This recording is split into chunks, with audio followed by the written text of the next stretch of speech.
Here's how to build a well-balanced plate to ensure that your body is getting everything it needs to function properly. 50% of your plate should be produce. Produce meaning things like vegetables and fruits. Produce helps to aid digestion and detoxification, as well as provide fiber, antioxidants, vitamins, and minerals. About 25% of your plate should be protein. Protein helps you feel satisfied, reduces the glycemic effects of your food on your blood sugar levels. And proteins are the building blocks for important chemicals and structures in the body. If you choose to get your protein from animal sources, go crazy. But keep in mind that those are secondhand sources of protein. All of the animals that you're eating for protein get their protein from plants. About 20% of your plate should be carbohydrates.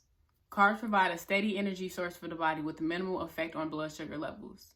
These include things like whole grains, beans, and fruit. The last 5% of your plate should be healthy fats, emphasis on healthy.